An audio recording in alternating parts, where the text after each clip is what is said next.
वेदों में अनेक ऋषिकाओं का भी उल्लेख है। इन ऋषियों की परंपरा का अनुपालन करने वाले ऋषियों ने भी इन्हीं नामों को धारण किया। हाँ वही मैं ही कहता हूँ, शनिवार संडे होगी।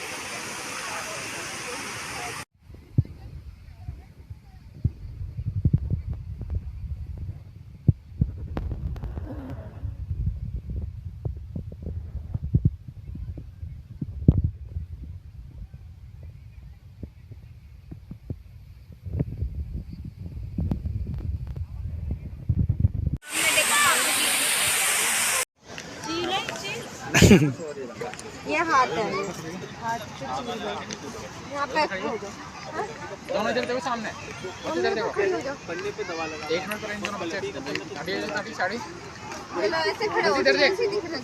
अरे वो दिख रही है। हर चीज यहाँ देखो, मेरे को देखो, मेरे को देखो।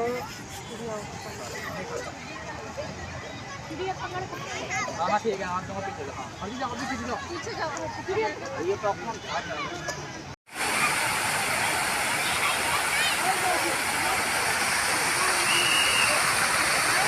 मैं यहाँ पे खड़ा हूँ सामने, इधर खड़े हो।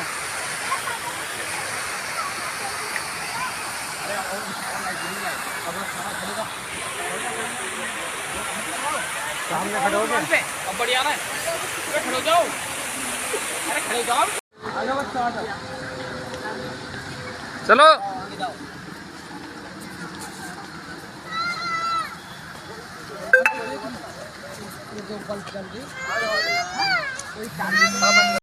फोटो नहीं खींच रहा, मैं वीडियो बना रहा हूँ। नहीं कर दिया फैशन में रहे में।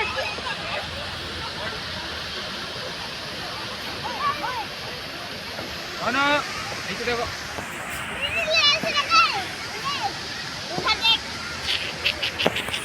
बस हो गई वीडियो खत्म। मुझे बता देगा, मैं क्या करूँ। नहीं हम कर देंगे, ऐसे आ जाती है अच्छी। आ जाओ, आ जाओ, इधर आओ पहले। अभी क्या करती नोनू?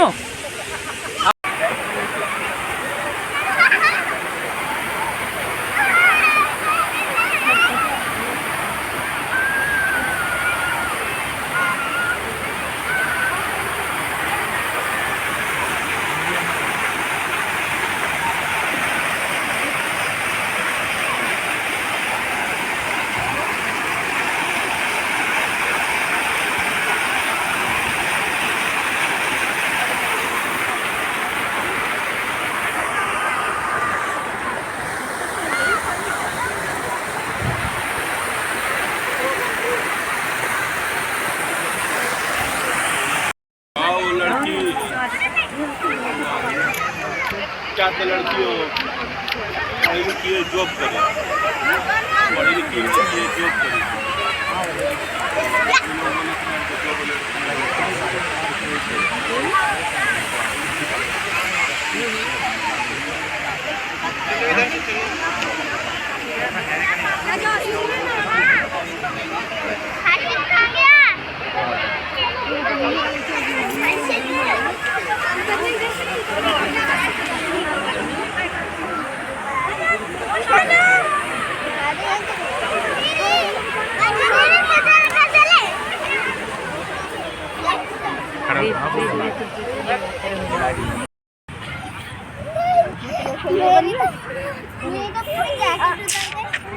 देखो देखो यहाँ पे कौन बैठे।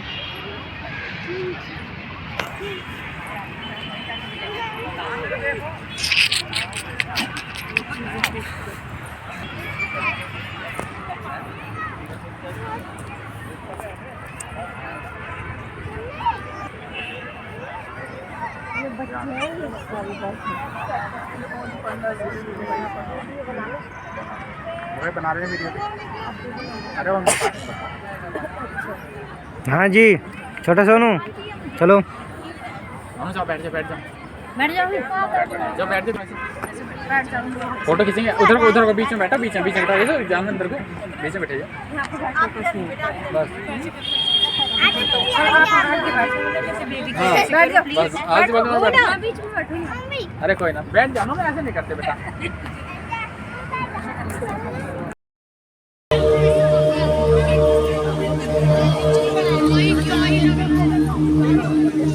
या यशला करी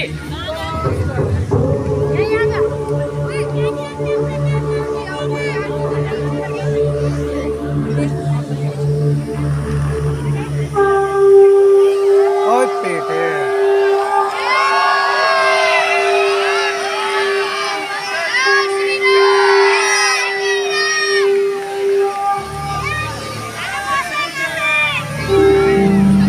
मैं भारत हूँ, यहाँ पधारे समस्त आगंतुकों का हार्दिक स्वागत है।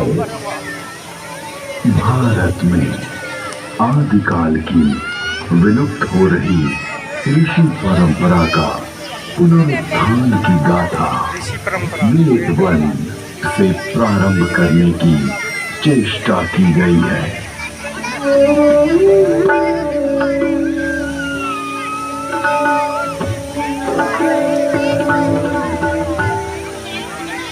वेद परमपिता परमात्मा की पवित्र वाणी है, जो सृष्टि के प्रारंभ में मानव मात्र के कल्याण के लिए अग्नि, वायु, आदित्य, अंगिरा इन 4 ऋषियों के पवित्र अंतःकरण में उद्भूत हुई। तत्व ज्ञान की दृष्टि से वेद एक है, किंतु विषय विभाग की दृष्टि से इसे 4 भागों में बांटा गया है। ऋग्वेद, यजुर्वेद, सामवेद और अथर्ववेद। ऋग्वेद में ज्ञान का विषय, यजुर्वेद में कर्म का विषय, सामवेद में उपासना का विषय और अथर्ववेद में विज्ञान का विषय है। विज्ञान का विषय विश्व साहित्य का प्राचीनतम ग्रंथ वेद है। मानव जाति के प्राचीनतम ग्रंथ होने के कारण उस समय की सभ्यता, संस्कृति, आचार विचार और कर्तव्य आदि को जानने का स्रोत वेद है। भारतीय दर्शन, साहित्य, ललित कला, संगीत, ज्योतिष, ज्ञान विज्ञान वेदों में है। वस्तुतः वेद संसार के समस्त पदार्थों का बोध कराते हैं। वेद के भाष्यकार आचार्य सायर कहते हैं, इष्ट की प्राप्ति एवं अनिष्ट के परिहार के अलौकिक उपाय को बतलाने वाले ग्रंथ वेद हैं। सबके द्वारा पूजनीय और यजनीय परमात्मा से ऋग्वेद, यजुर्वेद, सामवेद और अथर्ववेद प्रकट हुए। ऋग्वेद के मंत्र दृष्टा ऋषि कहते हैं, तस्माद् ज्ञातस्य वरुता ऋचा सामानि जज्ञिरे छन्दांसि जज्ञिरे तस्माद् यजुस्त तस्माद् जायत। ऋग्वेद, जिसके द्वारा विभिन्न देवताओं की स्तुति की जाती, उसे ऋग कहते हैं। ऋच्यते स्तूयते अन्य इति ऋग। इस प्रकार की ऋचाओं के संग्रह का नाम ऋग्वेद है।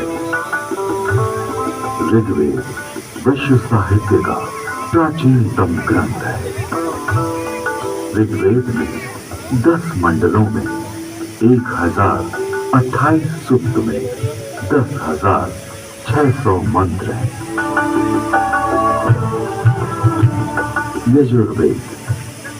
यजुर्वेद में कर्मकांड का प्राधान्य है, जिसकी समाप्ति अनियत अक्षरों वाली है अथवा जो गद्यमय है उसे यजुष कहते हैं। अनियताक्षरावसानो यजुर। यजुर्वेद के दो भाग हैं, शुक्ल यजुर्वेद एवं कृष्ण यजुर्वेद। शुक्ल यजुर्वेद में 40 अध्यायों में 1975 मंत्र हैं। कृष्ण यजुर्वेद गद्यात्मक है। सामवेद। गीति साम है। गीतेषु समाख्या। संगीत का मूल उद्गम सामवेद है। सामवेद के दो भाग हैं, पूर्वार्जित एवं उत्तरार्जित। सामवेद में 1875 मंत्र हैं। अथर्ववेद। अभिचार मंत्रों का ज्ञान अथर्ववेद में है। इसमें आयुर्वेद का विस्तृत विवेचन हुआ है। इसकी शौनक शाखा में 20 कांडों में 730 सूक्तों में 6000 मंत्र हैं।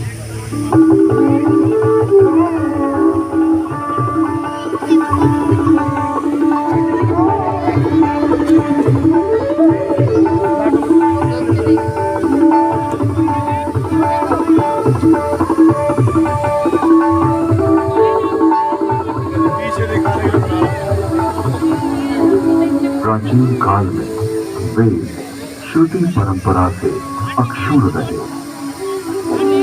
वैदिक ऋषियों ने वेदों को कंठस्थ किया और अपने शिष्यों को इसका श्रवण कराया। शिष्यों ने सुनकर वेदों को कंठस्थ किया और उन्होंने अपने शिष्यों को सुनाकर कंठस्थ कराया। इस प्रकार श्रुति परंपरा से वेद अक्षर बने रहे। वेदों में किसी भी प्रकार की मिलावट न हो सके, इसके लिए वैदिक ऋषियों ने विकृति पाठों का निर्माण किया। वेदों में मंत्र दृष्टा ऋषियों का उल्लेख है, जिन्होंने मंत्रों का साक्षात्कार किया। इस परंपरा में सप्त ऋषियों का विशेष महत्व बतलाया गया है। सप्त ऋषियों का वैशिष्ट्य उपनिषद एवं पुराणों में मिलता है। ये 7 ऋषि हैं: वशिष्ठ, विश्वामित्र, जमदग्नि, भारद्वाज। वेदों में अनेक ऋषिकाओं का भी उल्लेख है। इन ऋषियों की परंपरा का अनुपालन करने वाले ऋषियों ने भी इन्हीं नामों को धारण किया।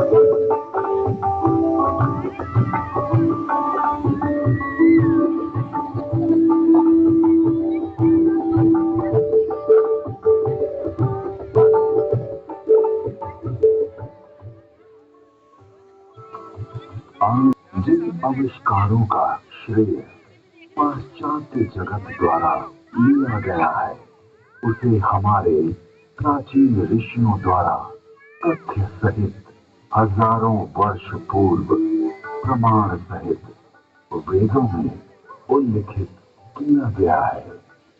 जैसे अगस्त्य संहिता में विद्युत उत्पादन के सूत्र मिलते हैं।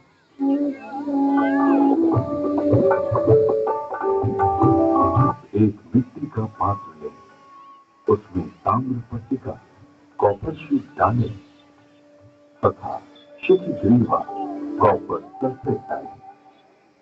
फिर बीच में गीली काष्ठ 500 बेस्ट सॉल्डर लगाएं। ऊपर पारा, मर्क्यूरी तथा 10 लौह जिंक डालें। फिर तारों को मिलाएंगे तो उससे मित्रा वरुण शक्ति इलेक्ट्रिसिटी का उदय होगा। अगस्त्य संहिता में विद्युत का उपयोग इलेक्ट्रोप्लेटिंग के लिए करने का भी विवरण मिलता है।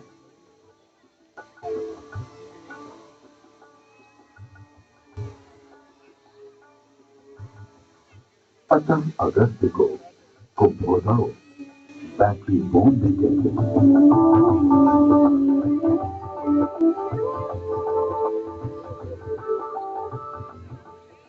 तो कुंभों उपरोक्त प्रकार से बने तथा श्रृंखला में जोड़े गए 100 सेलों की शक्ति का पानी पर प्रयोग करेंगे तो पानी अपने रूप को बदलकर प्राणवायु, ऑक्सीजन तथा उदान वायु, हाइड्रोजन में परिवर्तित हो जाएगा।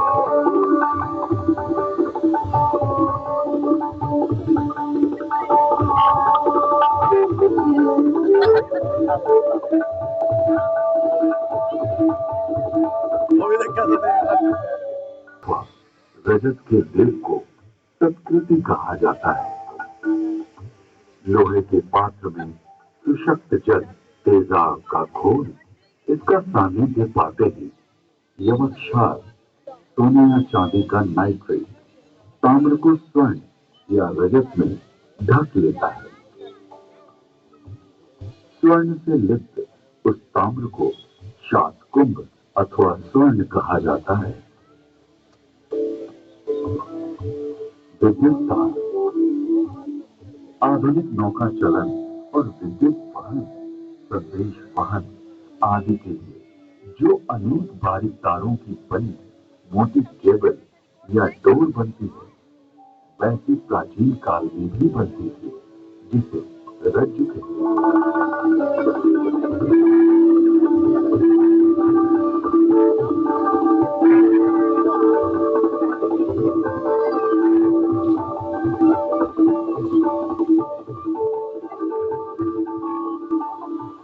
नौ तारों का सूत्र बनता है। 9 सूत्रों का एक गुण, 9 गुणों का एक पाश, 9 पाशों से एक रश्मि और 9, 8, 7 या 6 रज्जु रश्मि मिलाकर एक रज्जु बनती है। आकाश में उड़ने वाले गर्भ गुब्बारे, इसके अलावा अगस्त्य मुनि ने गुब्बारों को आकाश में उड़ाने और विमान को संचालित करने की तकनीक का भी उल्लेख किया है।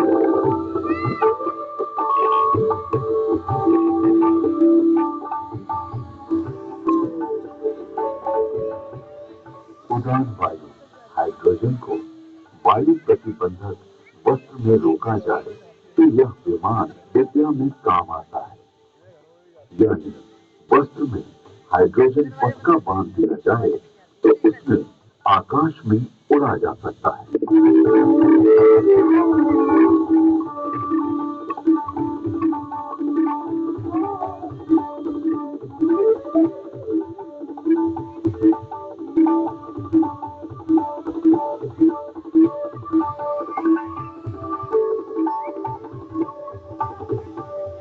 विमान वायु पर उसी तरह चलता है जैसे जल में नाव चलती है।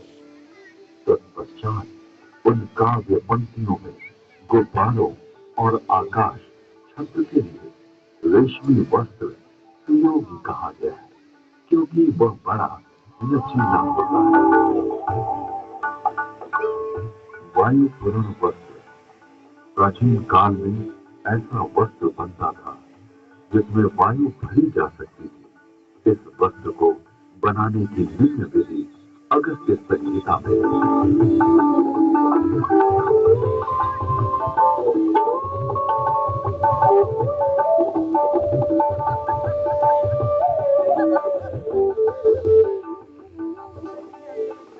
पृथ्वी का सूर्य की परिक्रमा करने का वर्णन ऋग्वेद, यजुर्वेद और अथर्ववेद के मंत्रों में मिलता है।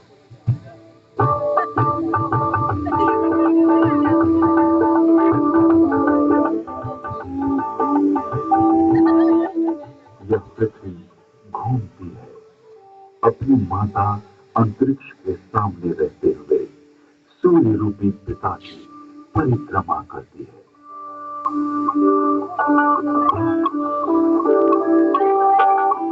पृथ्वी, क्षण, सूर्य, कृष्ण की प्रदक्षिणा करती है। ऋग्वेद में जल की उत्पत्ति यानी H2O का उल्लेख है।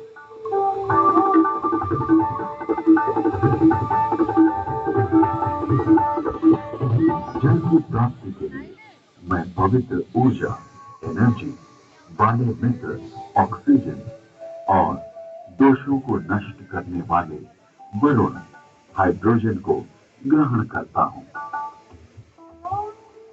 यजुर्वेद में सूर्य में उच्च जल तत्व यानी हीलियम का संकेत किया गया है।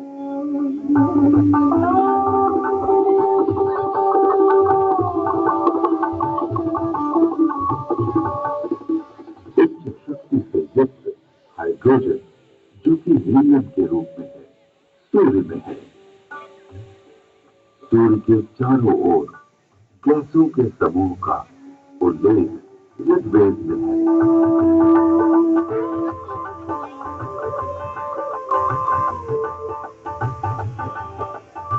ऋग्वेद में ही सूर्य की गति और प्रकाशक होने का वर्णन है।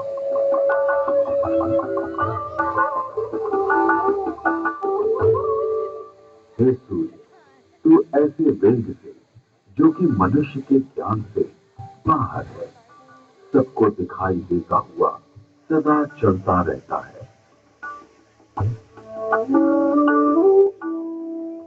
विश्व के प्रथम वैज्ञानिक अथर्वा ऋषि के अनेक आविष्कार का उल्लेख वेद में प्राप्त होता है।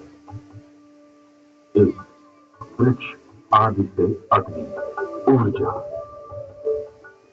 अथर्वा ऋषि ने मंथन, घर्षण, फ्रिक्शन से ऊर्जा उत्पन्न की।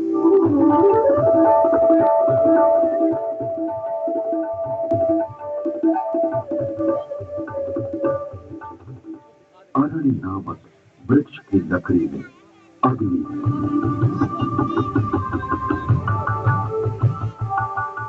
दो पत्थरों की रगड़ से भी अग्नि उत्पन्न होती है।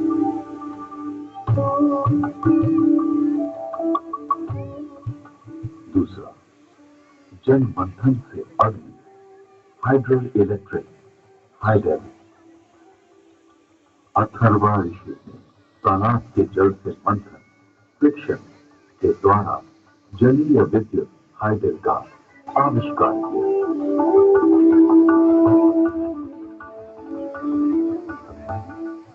तीसरा, भूगर्भीय अग्नि, पुरुष अग्नि, oil and natural gas.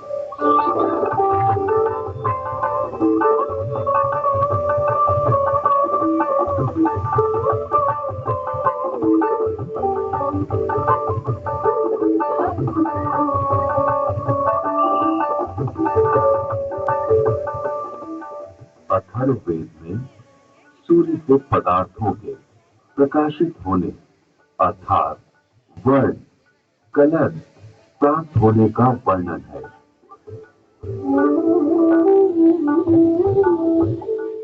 Rigveda में सौर ऊर्जा का स्पष्ट उल्लेख प्राप्त होता है। इसके आविष्कारक वशिष्ठ एवं भारद्वाज बतलाए गए हैं। ऋग्वेद में सूर्य की घातक किरणें अल्ट्रावायलेट रेज का वर्णन है।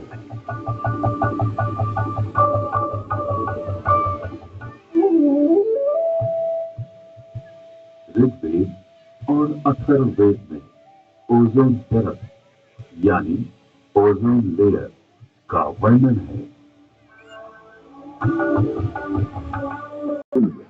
ओजोन परत की रचना की है। ये स्थूल रूप वाला है। इसका स्वरूप स्वर्ण के समान दिव्य आभामय है।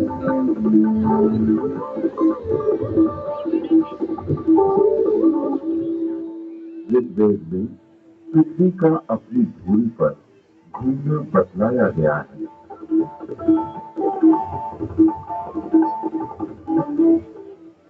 पृथ्वी की 7 परतों यानी स्ट्रेटा का उल्लेख ऋग्वेद में है।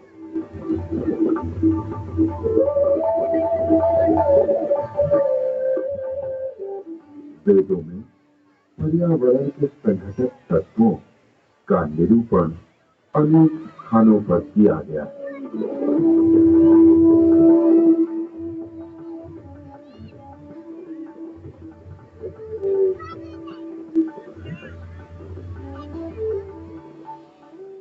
जल, वायु और औषधि वनस्पति, ये तीनों भूमि को घेरे हुए और मानव मात्र को प्रसन्नता देते हैं। अतः छंद कहा गया है। इनके नाम और रूप अनेक है, अतः इन्हें पूर्व रूपम कहा गया है। लोक को ये तत्व जीवन रक्षा के लिए दिए गए हैं।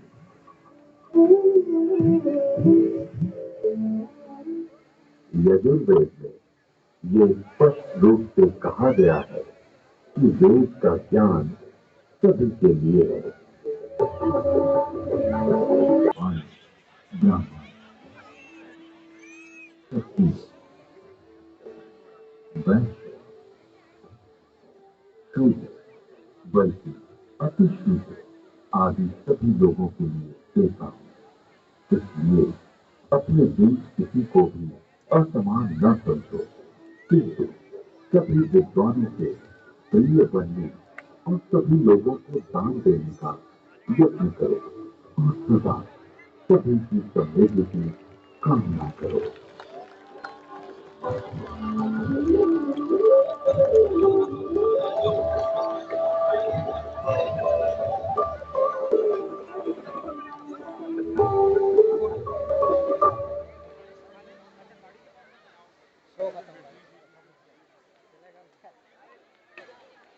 बहुत अच्छा ज्ञान है इसमें, फुर्सत में देखना चाहिए था ये।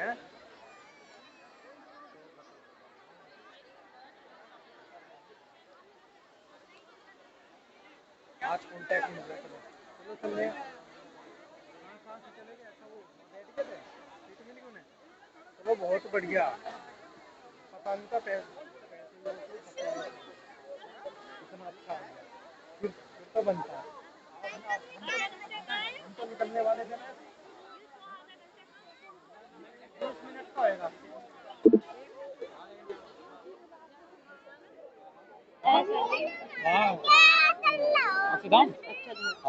खत्म, bye bye, tata, goodbye, गया।